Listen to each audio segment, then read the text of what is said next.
The entire team at the Emsolation podcast acknowledges the traditional custodians and cultures of the lands and seas on which we live and work. We pay our respects to all First Nations peoples, elders and ancestors.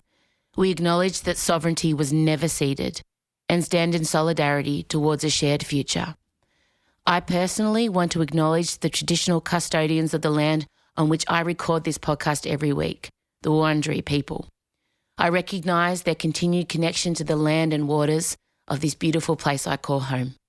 Always was, always will be. This is Free Time Tuesday on Emsolation with Em Rusciano. Well, hello there and welcome to Emsolation. My name is Em Rusciano. I'm a writer, a singer, a stand-up comedian, a maximalist power queen, a neurodivergent magic brain, a podcaster, and this is Free Time Tuesday. Hello. Are you getting used to the Tuesday ep? You know, we've sprung it on you, but you did request it for a long time. But I know you're in a routine with Thursdays. And if you're like me, changes to routine, not great. Unless you've decided. If someone else puts it on you, no. But if you decide to change it up, totally fine. So look, school holidays is over for most of you. And I know, because I've been around this industry for quite some time, that sometimes you can fall behind on the podcasts.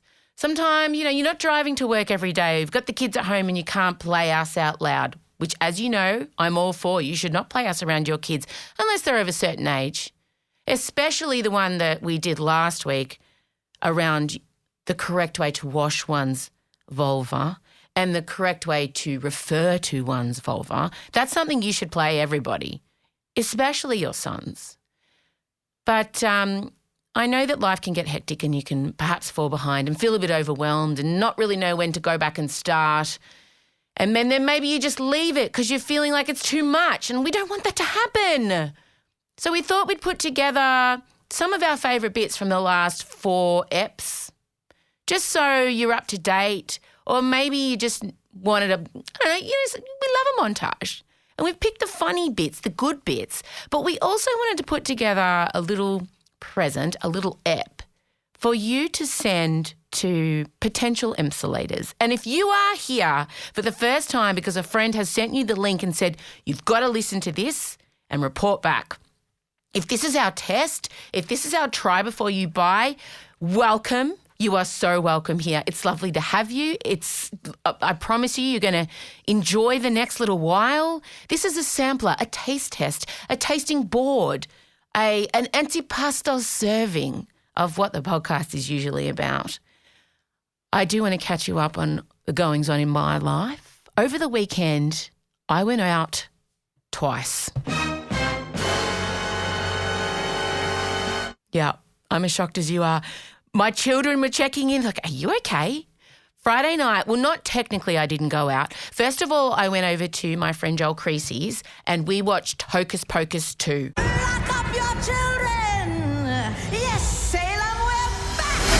Hocus Pocus 2 is terrible. It is awful.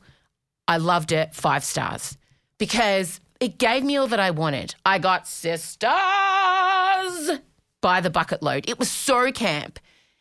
Hocus Pocus 1 came out in, I think, 93, 94, and it was just, I loved it so much. And, it was a cult hit because it failed when it came out and it got universally panned.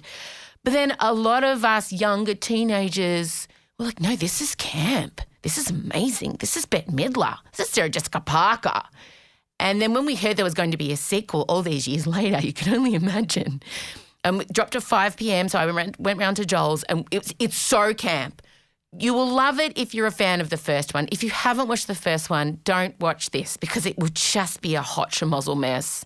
They tried to do storylines for like angsty teens to bring in the younger generation, and I don't think they needed to bother. It really felt like 2 films running side by side. So first of all, I watched Hocus Pocus, and then I met Michael Lucas. For those of you who are new here, that's my usual co-host, my best friend since I was 11. He's a screenwriter. He wrote Offspring, he wrote 5 Bedrooms, he wrote Party Tricks, he writes The Newsreader. He's kind of a big deal. We plan to have a 2-person Beyonce Renaissance dance party. During the day, he phoned me and demanded wigs be brought around. So I had to go and find the wigs in my roof and costume changes. And we were to meet at the office here where we record the podcast upstairs, because upstairs still hasn't really been done. It's kind of a big empty space. And we were going to dance together, all out, flat out, full out to Renaissance top to bottom. Yes, just the two of us. It's all we wanted, because we want to do this a few more times, that we needed to do a dry run. Now, while I was in the roof, I did happen to stumble across the giant self-inflating 8-foot penis I had made for my Evil Queen tour.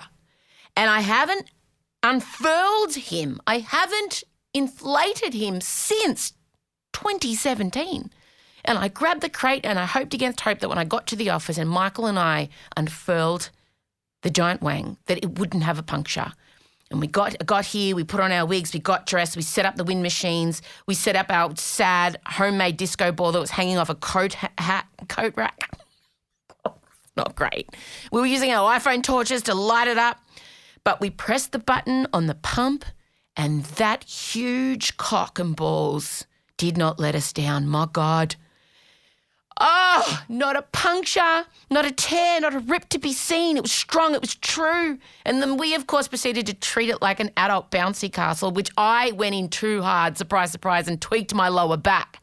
And I have a video of the injury. So now when I go to the physio tomorrow, I'm going to have to show the video of me dressed in red tinsel, bouncing off an enormous dick. And now I think about it, it does look like some kind of interpretive dance message, spoken word number about periods. Because it's a red, shiny tinsel coat kind of slithering off a penis. I don't know. Look, I wouldn't want to be watching that video, not really understanding the context, but maybe I would. So that was my Friday night. And then Saturday night I went and did karaoke for our friend Maria's birthday, and it was so fun. Oh, my gosh, because, you know, if you're a singer going to karaoke, it's a touchy thing.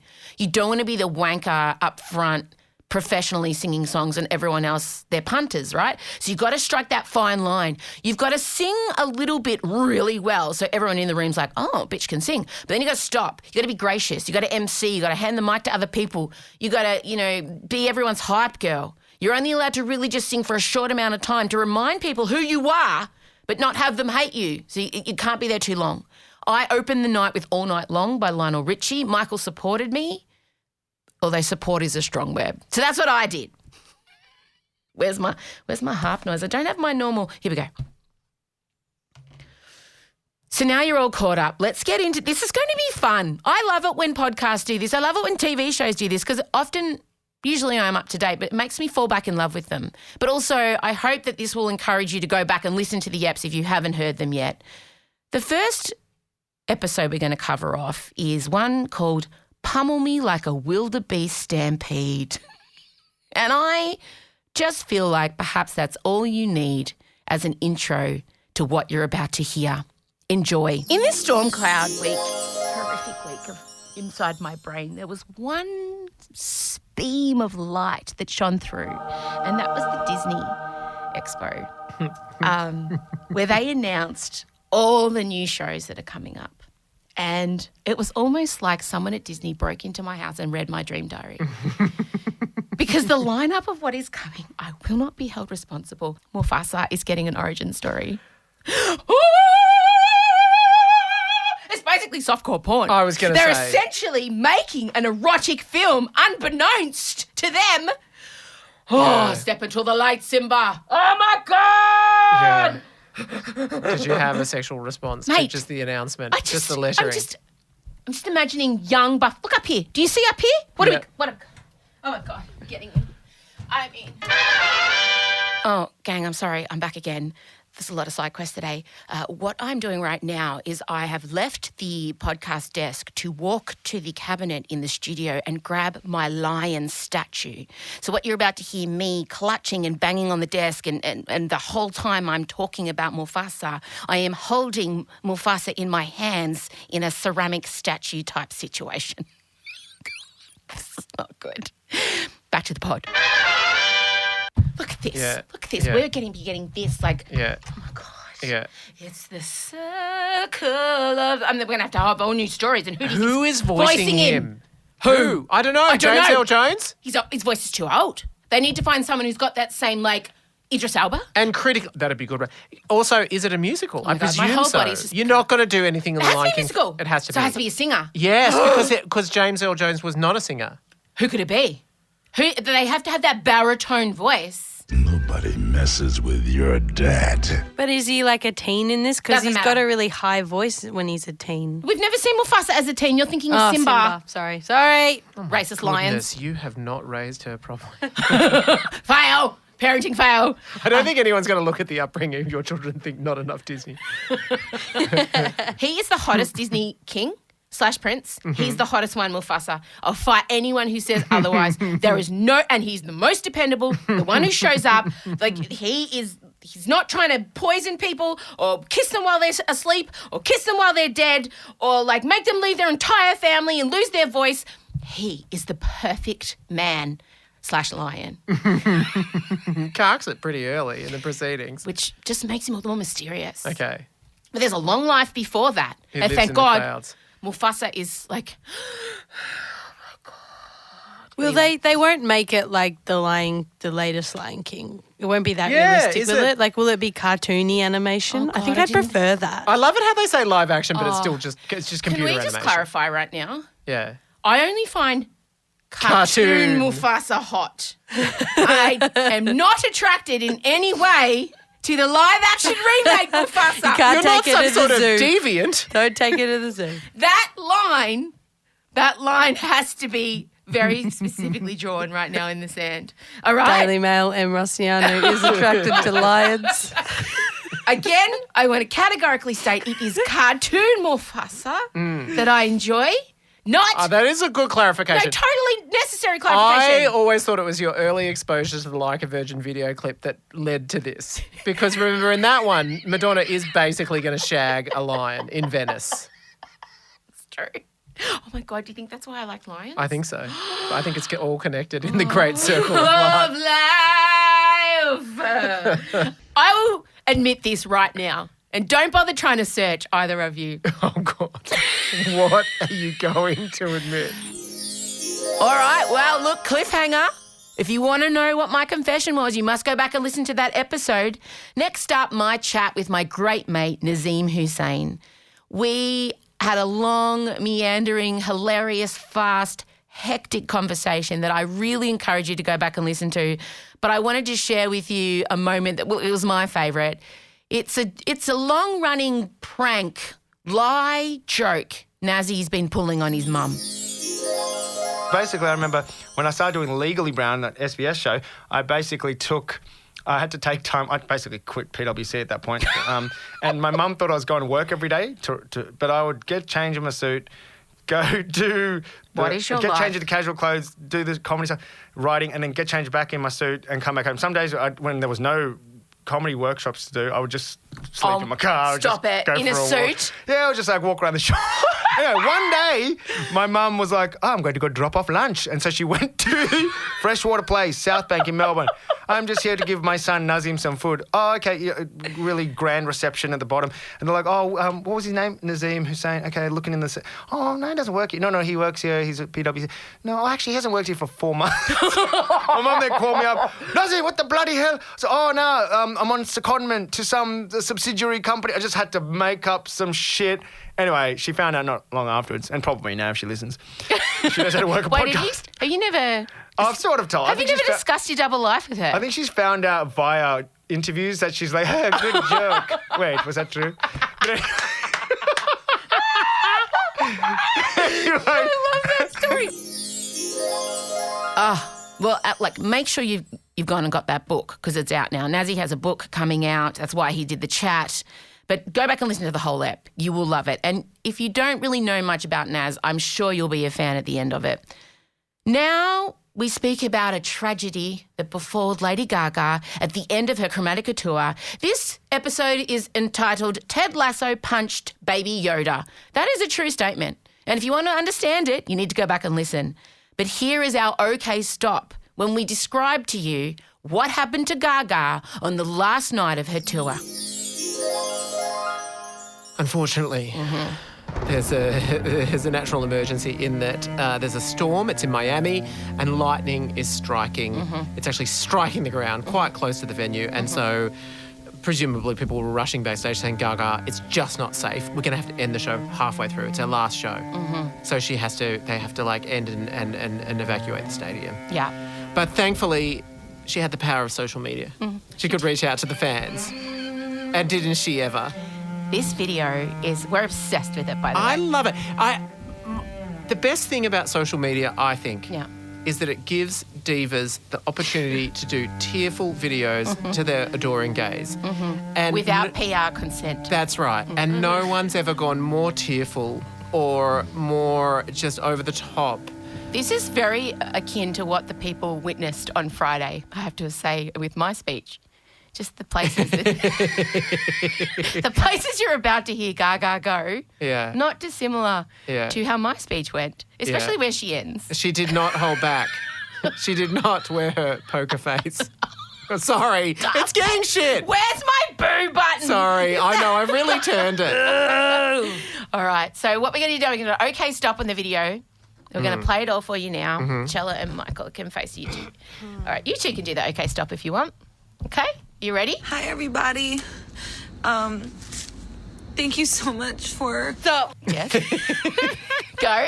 The strategic picking up of the dead roses.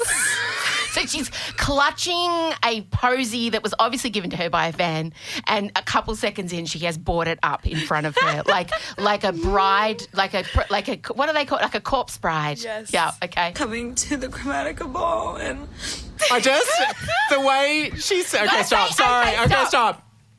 The Chromatica ball. I also want to say one thing that really is, if this were an advertisement for her makeup, it's a good one, because either she's putting this on and not really crying, or that is amazingly I waterproof. can't believe at the end she didn't go brought to you by House Labs.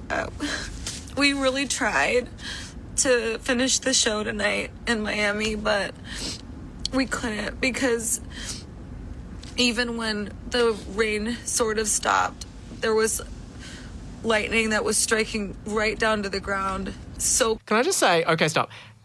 When I first started watching this, I assumed that someone had actually died at the concert. Like, the tone and the gravity that she is bringing to it really feels like she has caused the death of a fan. Oh, poor Gaga. Now you're going to hear another Tuesday ep, and it was a very special one. It was my discussion with gynecologist Dr. Cara Thompson. A lot of you are across my discovery that some of my community weren't quite sure how to wash their vulvas correctly. There was a lot of disturbing, upsetting, ferocious techniques being employed. So I had Dr. Cara on, and in it, she blew my mind several times. This is a must listen. If you're not caught up on it, please go and have a listen. But I wanted to give you just a tiny bit, just one of the bombs that she dropped when we were chatting. Periods are a waste of time and money, and you do not need to have them unless you want to have them. I do not want it. I don't want to get my period ever again. Then don't get your period. There's treatment out there, and there's such a good range of treatment out there. You do not need to be going through heavy periods, meaning that you can't leave the house. What's a treatment option? Give me one treatment option. Okay, all right. Okay, so... Look at me just having my own appointment now live. Let me take your blood pressure. We'll go through a few things. So, no, the most common is to pop something called a Mirena intrauterine device in. And Mirenas get a really bad rap, right? Because for people who've had a bad experience, and they definitely don't suit everyone, for people who've had one, it's a classic thing with anything you buy or anything you use. You tell like 100 people if you've had a bad experience. But most people who have Mirena love them, and then they don't really tell anyone about them. They just quietly have them in. So basically they're like a tiny little hormone rod, like 2 centimetres, a little bit of plastic. They sit in the womb and they last for at least 5 years, but probably a whole lot longer, and they thin the lining of the womb. So your period is the lining of the womb getting thick, and then the bleeding is it all coming away because you're not pregnant, there's no baby. So if you thin that lining, you either get no periods or tiny, tiny little insignificant periods. And if you had an Irina in now, you said you're 43, almost certainly by the time the hormone stopped working in it, you're getting into menopause time, and then boom, you're probably done. Oh my no more God. periods. Yeah, you're right, because I've read terrible things about them, so I didn't go and get one. No, they need it. They need a good public relations officer, Marina. Honestly, they've got some really bad PR. But I would say 9 out of 10 people I put a Marina in just absolutely love them, and they rave about them. But no one really tells those stories. And for the 1 in 10 that they don't suit, you might have a side effect or you just don't like them for any reason. They're easy. You just pull the little string. GP can, you can, if you can feel your cervix, and just pull it out. Done. It's gone. Oh my goodness. So you have really, we're wrapping up now, but you have, my goodness, done a lot of good work here today. Now we know about the patriarchal hold on our vulvas. Yep. I don't have to have explosive periods. I know how to clean myself properly now. I mean, Dr. Kara, We've covered a lot. you're a gem. This is so good. So your podcast, go and check out the podcast, Pregnancy Uncut. Dr. Kara, what would you like to say to anyone with a vulva who's sitting in their car now, maybe a bit teary-eyed, thinking, I've got to get control, now I understand. What do you want to say to the vulva owners, the Emsolation community? Because I know so many of them are now going to go and maybe action some things. Yeah. Okay. I would say think about the problem that you're having, either with whether it be pain or heavy periods or thinking that your vulva is smelly or whatever it is, and think about that thing and think, if this was a male problem and men had this problem, would they just be sitting around putting up with it, or would there be an incredible treatment that they would expect or demand to have? And almost always the answer is absolutely. They would not sit around and put up with it. So neither should you. Go and see your GP as a first instance, and go and see your friendly gynecologist, because you do not have to put up with these troublesome symptoms. There is help out there, and you need to do the same thing. Make an appointment. What are you doing? I didn't know. I will. I'm going to. Oh, don't you feel wiser? Again, a must listen to episode, truly. Even if you own a vulva and you think you know it all, as I did, you don't. And finally, last week's episode, God, They Love a Brothel. Michael finally watched 2 eps of House of Dragon, and you're going to hear, look, we discussed the saucy vibes and the comparison of, say, your sex scene from your Game of Thrones to your sex scene from your Lord of the Rings, because we feel like they would be different.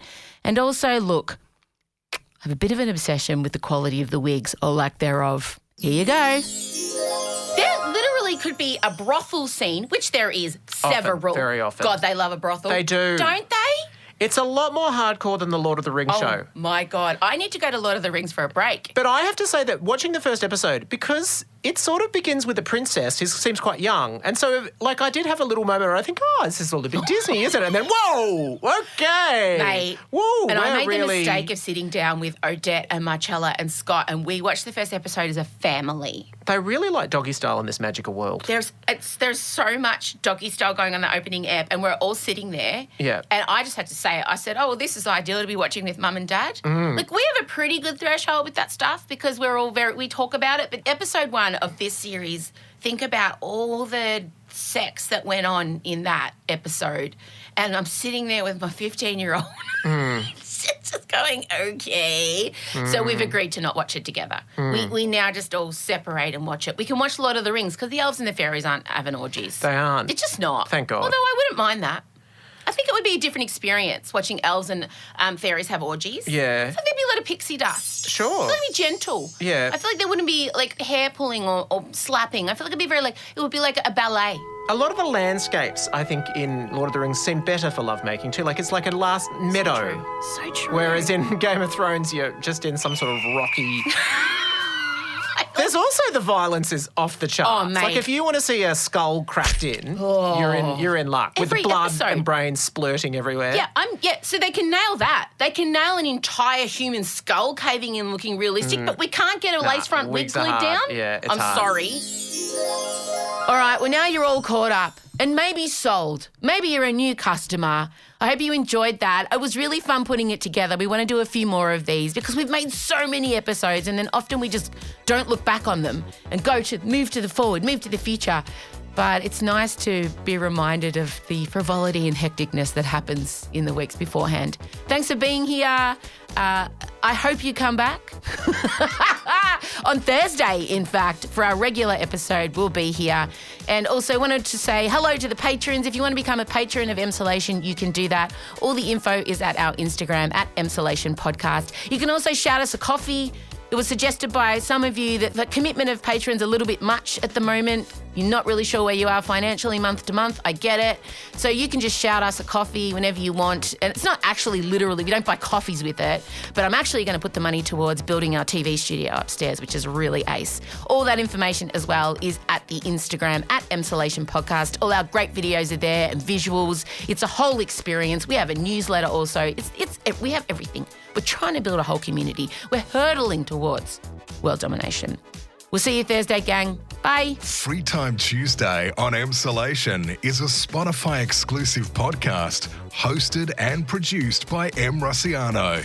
Recorded and edited at Down the Hill Studios by Ezekiel Fenn.